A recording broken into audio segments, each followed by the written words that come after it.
Okay. So I'll introduce today's guest. Byung Hun Lee, Byung Hun, is an acclaimed actor known for his contributions to the Korean entertainment industry. Recognized as one of Asia's biggest stars and a pioneer of the Korean boom in television and film, he has played a significant role in promoting Korean dramas and cinema on the global stage, and his performances have received both critical praise and commercial success. In 2012, Lee was one of the first Korean actors to imprint his hands and feet on the Hollywood Walk of Fame. Lee began his acting career in 1991 with a starring role in the Korean drama Asphalt My Hometown, and went on to achieve tremendous success in various TV projects such as Beautiful Days and Iris. Passionate about films, Lee's performances in a range of movies, including JSA, A Bittersweet Life, The Good, the Bad, and the Weird, I Come with the Rain, and I Saw the Devil, have gained rave reviews. Lee's talent has also led to his success in Hollywood with his breakout role in G.I. Joe: Rise of Cobra, and the iconic role of the T-1000 in Terminator Genisys. He starred in Red 2, opposite Bruce Willis, Helen Mirren, John Malkovich, and Anthony Hopkins. The film premiered in Korea on July 18, 2013. Korea became the second highest grossing market for the film behind the US. He was the first Korean actor to present an Oscar at the 88th Academy Awards and to be awarded the Asian Film Excellence Award. His dedication to Korean cinema remains strong with his work in period piece features such as Masquerade and Fortress, and his comeback in the critically acclaimed drama Mr. Sunshine, written by Kim Eun-suk. Lee's portrayal of the frontman in Netflix's highest viewed show, Squid Game, has brought him further fame. The highly popular series has helped showcase the talent and versatility of Korean actors and filmmakers on a global scale, and Lee's performances have been praised for their depth and intensity. So please join me now in welcoming Byung Hun.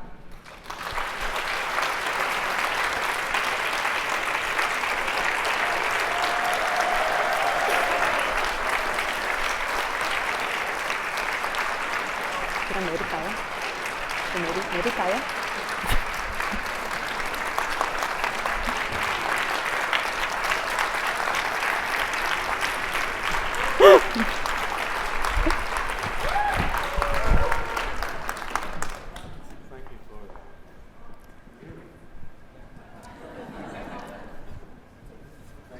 An introduction.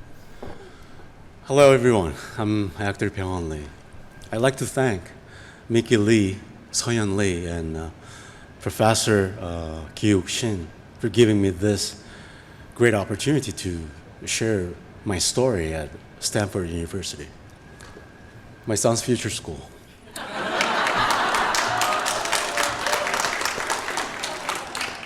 By the way, he's only 7. But we like to plan ahead. It's an honor to speak to you all today. I have been an actor my whole life, and acting is my passion. So today, I want to share with you my experiences as an actor in Korea and Hollywood, my perspective on the power of Korean culture, and what I value the most that has helped me on my journey. Take a trip with me back to 1974, Seoul, Korea. My father was the first person who took me to the movies when I was 4. He was a contractor and a very busy man, but all his life, he had a deep love of films, especially Hollywood films. He'd take me to the movies every chance he got, and when there was a foreign film playing on TV, I'd be right there on his lap watching it with him. Westerns were very popular in Korea back then, and he was the biggest fan. When I think about my childhood, I have many memories of watching Western with my father. I was too young to understand what they were about, but all those films I watched planted a seed in me that later grew and led me to become an actor. All throughout my career, my father was a constant source of inspiration for me. In 1974-5, a Korean movie theater was not the theater today. You could smoke inside. If children had to pee, they could go right there on the floor and no one would say anything. I know this from personal experience. I didn't want to miss any scenes. And instead of buttery popcorn, they sold roasted squid. But nowadays, you can get buttery squid. Smoke, urine, and squid. Imagine the smell. But I miss the old Korean movie theater and its unique combination of smells because they take me back to the magical place where I experienced film since I was a child. Let's fast forward to 1990. I was 20, preparing to take the college entrance exam for the second time after failing the first one. My father suggested I learn how to operate the heavy machinery and offered to buy me a tractor. He knows that becoming a contractor would be a solid way for me to make a living, but I was not interested in that. One day, a friend of my mom's told me about an open audition at one of the broadcasting stations that I should try out. I wasn't interested in that either, but later changed my mind to have a great experience and make memories while I was still a young guy. I applied without any expectations. In those days, if you wanted to be an actor, you had to go through a 3-step process: apply, interview, and pass the camera test for employment at the network. They first picked 60 new actors out of 1,200 applicants and put us through a rigorous training process. Each month, 10 actors were sent home until 40 were left. Every day, I felt like it could be my last.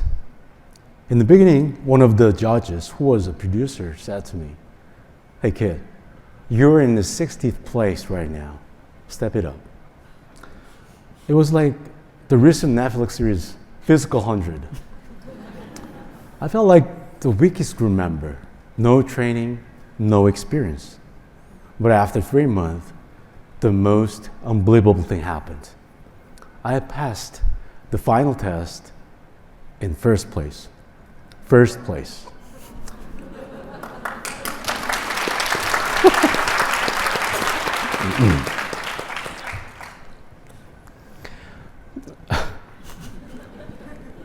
I couldn't believe I was even hired. I wasn't good at all. But the producer, who had made fun of me before, later told me why. Everyone else was either majoring in acting or at least had some kind of training through theater. But since I had literally zero experience and knowledge, I was like a clean canvas. I didn't have any habits and wasn't stuck in a mold. I also found out why I finished first. Whatever the producers taught me, I accepted and learned wholly and purely. Starting out from nothing worked in my favor. After the training period, newly employed actors' typical day in the 1990s looked like this. We show up at work in the morning, gather in the new actors' green room, and just sit around.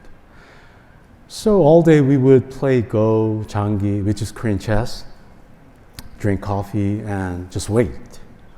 Then every so once in a while, the assistant director run in and yell, you. And we'd be thrown into the set as background actors for roles like Man 1 or Man 2 with no lines. And when one of us would get to do a role, such as a waiter with one line, like, "Would you like to order?" Then we would all cheer and congratulate him. However, I was frustrated because I was never picked for any of these roles. Then one day, I found out that a director had been eyeing me for a major part in a drama series. He actually told everyone else not to give me any small role for their shows because he wanted to save for his drama. This drama series was my television debut. Up until recently, TV series production in Korea would do the script writing, shooting, and post-production as the show was airing. Sometimes shooting scenes that would air the same day. The director didn't like me very much because he thought I was bad. One day, we were shooting at an actual bus station on the street with regular people just passing by. At the time in Korea, we didn't get permits or have crowd control, and we weren't acting in front of just production crew. We would shoot and run. One morning, we were shooting during rush hour, and my acting didn't satisfy the director. People staring didn't make it any easier. And the director walked up to me, yelled at me, then told me to repeat loudly after him. This will be my first and last role ever. Everyone at the bus stop and crew started to laugh at me. It was horrifying, and all I wanted to do was quit. I was trying to figure out why the director hated me so much. Shortly after this embarrassing day, I saw another actor bring snacks and ice cream to share with everyone on set, and everyone loved him. So next day, I borrowed some money from my mom and bought a bunch of banana milk, which is a very popular drink in Korea. I went on set handing them out as I politely greeted the production crew. When I finally mustered up the courage to give some banana milk to the director, he looked at me and yelled, "Why would I want anything from you? Get that out of my face. I swear to God, I will never see you act again." Not a day went by without getting yelled at, but I got through it. Thankfully, the audience responded positively and people started praising me for my work. It was unexpected. In fact, most of the time I thought they were still making fun of me. I lacked knowledge or theory, so all I could do was use my limited life experience and observe people around me. I would mimic and apply it to my acting. I was basically trying to create something out of nothing, just diving into it head first and learning as I go. Most of my early TV drama series was successful, and I gained a certain amount of fame as a so-called high-teen star. Then one day, I was offered a role in a movie. It was a dream come true moment for me as someone who was a huge fan of movie theater and film since childhood. It was the day of the press conference for my very first movie. There were so many members of the press there. I greeted everyone. "I'm Byung Hun, film actor." And the moment those words left my lips, I realized for the first time that this was what I really wanted to be. I didn't chase this dream with any particular goals in my mind. Rather, it was through those years of struggling as an actor that I realized this was my dream. I learned by doing. I was so proud of myself and confident. My very first lead role in a movie was coming out. My life was going to change forever. Well, it did. My first film, Who Makes Me Crazy, was a complete flop, and it literally made me crazy. When your film flops, it was tough to get a job after that. But I was lucky and fortunate to do 3 more. Those 3 films all flopped. 4 films, 4 flops. I was miserable, and it felt like my film career was over. Then one day, a long ponytailed man came to see me with a script. He introduced himself as a film director. I realized that he had sent the script to me some years ago, so I looked him up and found out his only 2 films had completely flopped too. This ponytail man with a bad track record was reaching out to an actor with an even worse track record. 4 failed movies in a row. This was a recipe for disaster. Still, I thought, given my situation, I should at least read the script. So I did, and I couldn't stop reading until the last page. We were both complete failure, so what more did we have to lose? I remember thinking, don't overthink. I'm an actor, and if a script is good, I'm in. Follow my gut. So the failed director and failed actor agreed to do this movie. That ponytailed man was director Park Chan-wook, and the film was Joint Security Area. JSA broke every possible box office record in Korea, ranked number 1 for 9 weeks straight, and made history in Korean cinema. 3 years later, director Park made the Korean cinema classic, Old Boy. And just last year, he won Best Director at Cannes for his film, Decision to Leave. This man only gets better with age. And he's still as pure, as creative as ever. Sorry. Right around the time the JSA was released in the year 2000, Korean culture became hugely popular throughout Asia for the first time, and they started calling this phenomenon Hallyu, or the Korean wave. Korean dramas became all the rage in the Southeast Asia and Japan. And due to the bigger market scale compared to Korea, Japan became a very important market for Korean actors. When I think back, the popularity of Korean actors, not just myself, was unimaginable. Let me show a picture. This is Tokyo Dome in 2006. This arena is fit for mega concert for musical artists like Beyonce or Coldplay. And my 45,000 fans came to see me here. I will never forget this day. My father never got to see me in Hollywood films because he passed away in 1999. But I know he's watching me from above. Breaking into Hollywood wasn't just my dream. It was a dream we shared. I had the pleasure of doing a film called Red 2, alongside Bruce Willis, John Malkovich, and Helen Mirren. On the day of the premiere, director Dean Parisa asked me to sit next to him in the theater and to stay for the end credits. When the end credits rolled, my father's name was listed immediately after my name in the cast list, with my father's name right next to mine under the list of cast. During the filming of Red 2, the crew asked for a childhood photo of me and my father just in case. This photo ended up in the film.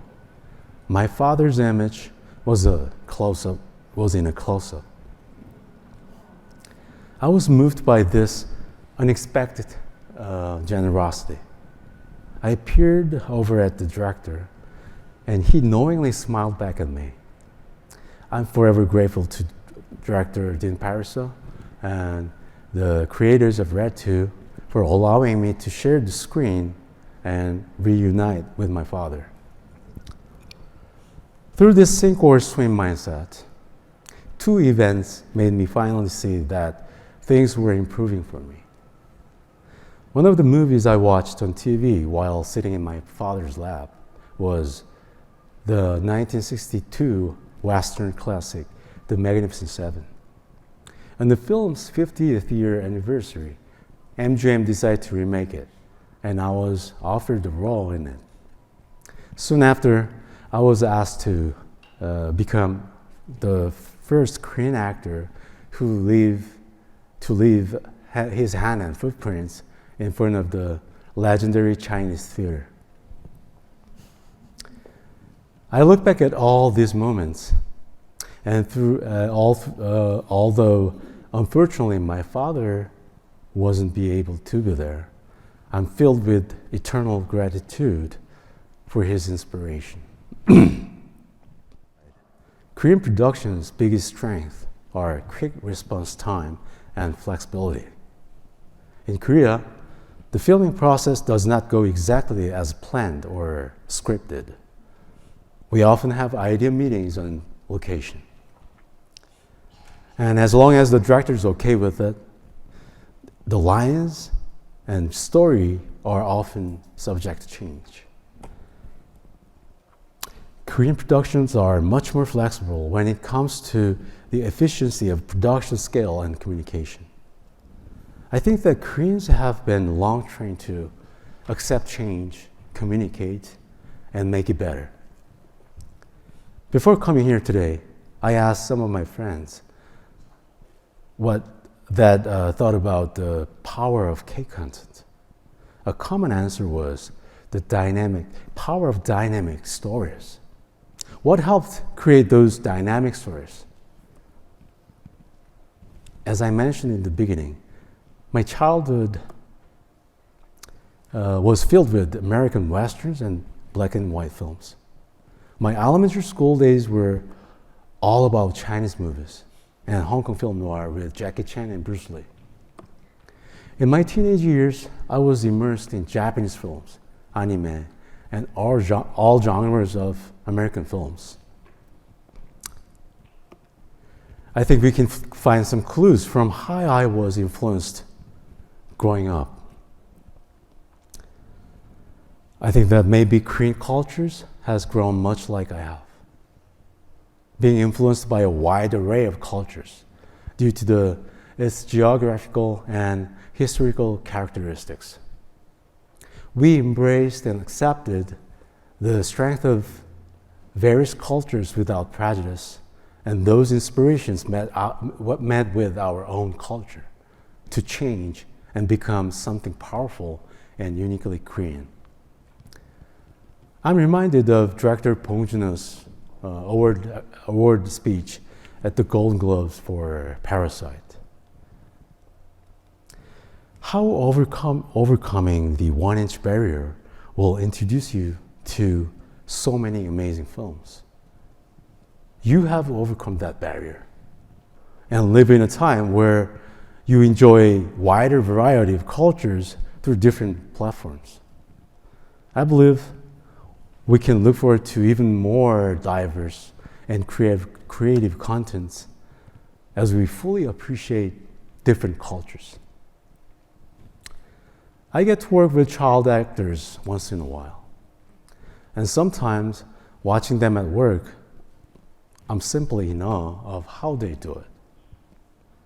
They're completely immersed in their roles to the point where they forget how they just did it in front of the camera. And I think that magic is possible because it's such a pure and unpolished expression. Moments like that feel very special and magical. It's not easy to experience that when you are an actor who started acting as an adult. It's like with a new language. Kids learn and improve so much more ease. What drives that? I believe it's purity or innocence. Embracing without overthinking. Observing everything as is. Much like how starting out as a clean canvas allowed me to create something purely my own without being stuck in a mold. and how Korean culture accepted, embraced, and observed various cultures without prejudice and grew into the competitive K-content it is today. Do not fit into a mold, and don't let go of what is pure. Following a path that's already been done may be comfortable, but there's no adventure in that. Listen to the voice inside you. I constantly tell myself to never lose the childlike wonder inside of me. I think everyone has a 10-year-old living inside their hearts.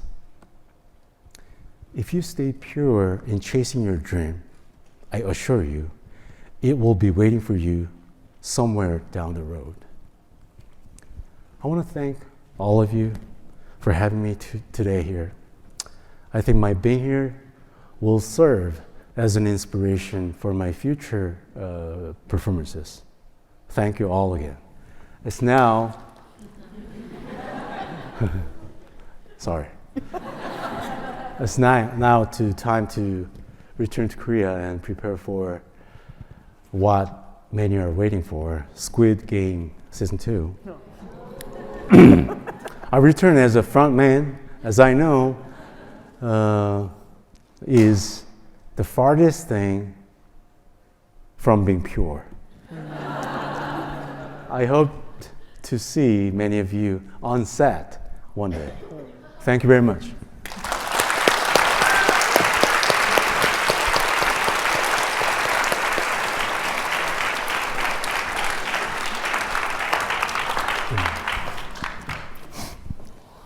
So first I'd like to say to thank you so much for coming out and sharing your really humbling journey as an actor.